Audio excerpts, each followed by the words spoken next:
नमस्कार दोस्तों, स्वागत है आपका भूत कथा में, जहां डर और रहस्य की दुनिया आपका इंतजार कर रही है।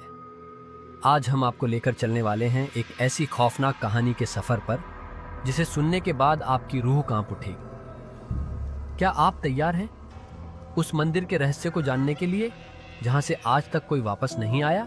अगर आप में हिम्मत है तो इस वीडियो को आखिर तक जरूर देखिए, क्योंकि जो आपको यहाँ सुनने को मिलेगा वो आपने पहले कभी महसूस नहीं किया होगा। तो चलिए डूबते हैं इस डरावने सफर में। लेकिन अगर आप नए हैं हमारे चैनल पर तो सब्सक्राइब करना ना भूलें, क्योंकि ऐसी और भी दिलचस्प और खतरनाक कहानियां सिर्फ यहाँ मिलेंगी। अब बिना कोई देरी किए शुरू करते हैं आज की कहानी, काली मंदिर का रहस्य। परसापुर नाम का एक गांव था और उस गांव के बाहर एक घना जंगल था, जिसके बीचों बीच एक प्राचीन था, काली का मंदिर था। उस मंदिर के बारे में गांव के लोग कहते थे कि वहां भूत प्रेतों का वास है। वर्षों से कोई भी उस मंदिर के पास नहीं गया था, क्योंकि जिसने भी जाने की हिम्मत की वह कभी वापस नहीं लौटा। रात के समय लोग जंगल की तरफ जाने से बचते थे और मंदिर के पास से गुजरते समय वे मंत्रों का जाप करते।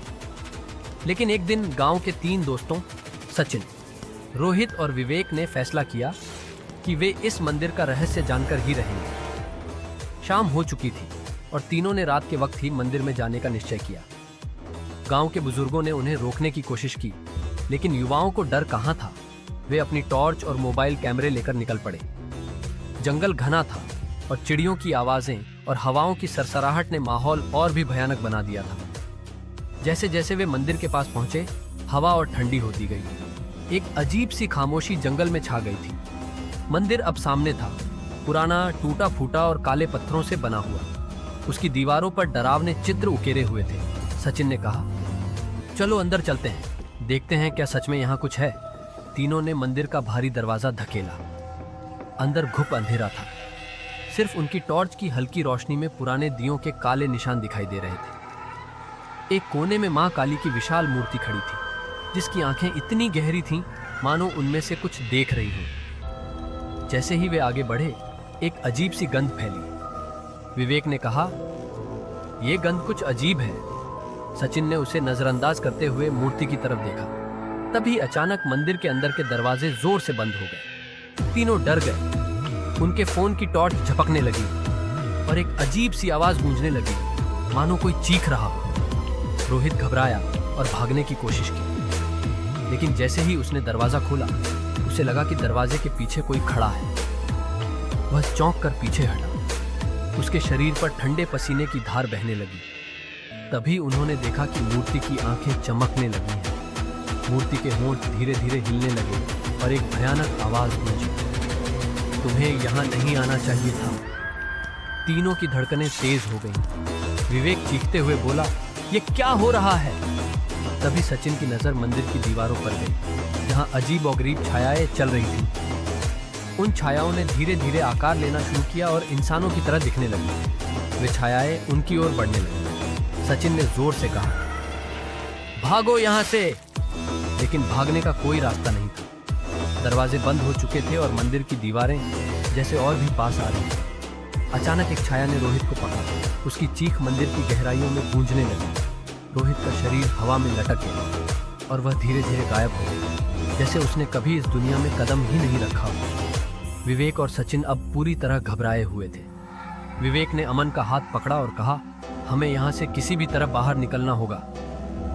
अमन ने अपनी पूरी ताकत लगाकर दरवाजे को खोलने की कोशिश की, लेकिन दरवाजा हिलने का नाम ही नहीं ले रहा था। तभी मंदिर में फिर से वही आवाज गूंजी, तुम्हें यहाँ नहीं आना चाहिए था। यह मंदिर तुम्हें नहीं छोड़ेगा। अचानक मंदिर की छत से काले धागों की तरह कुछ लटकने लगे। वे धागे तेजी से उनके पैरों के चारों ओर लिपटने लगे, जैसे उन्हें खींचकर किसी अंधेरी गहराई में ले जाना चाहते हैं। विवेक जोर से चिल्लाया, अमन मुझे बचाओ, लेकिन सचिन खुद भी उन धागों से बंध चुका था। विवेक को लगा कि यह उसका अंत है। उसकी आंखों के सामने अंधेरा छाने लगा और आखिरी बार उसने सचिन की तरफ देखा, जो भी उसी अजीब धुंध में समा चुका था। अब दोनों दोस्तों के शरीर काले धागों में पूरी तरह लिपट गए थे और मंदिर में सिर्फ उनकी हल्की चीखें गूंज रही थीं। कुछ दिनों बाद गांव के लोग उन तीनों की तलाश में निकले, लेकिन उन्हें न तो सचिन, न रोहित और न ही विवेक का कोई सुराग मिला। सिर्फ मंदिर के अंदर उनके जले हुए मोबाइल और कुछ अजीब निशान मिले, जैसे कोई अनजानी शक्ति वहां मौजूद हो। आज भी रामपुर के लोग उस मंदिर की तरफ जाने से डरते हैं। कहते हैं जो भी कालिक मंदिर के अंदर गया उसे काली मां के क्रोध का सामना करना पड़ा और वह कभी वापस नहीं आया। कहानी का अंत इस भयानक रहस्य में डूबा है। क्या सच में वह मंदिर किसी प्रेत शक्ति का अड्डा है या फिर वहां किसी प्राचीन श्राप की शक्ति काम कर रही है? यह रहस्य आज भी गांव के लोगों को परेशान करता है, लेकिन कोई भी उसका उत्तर खोजने की हिम्मत नहीं जुटा पाता।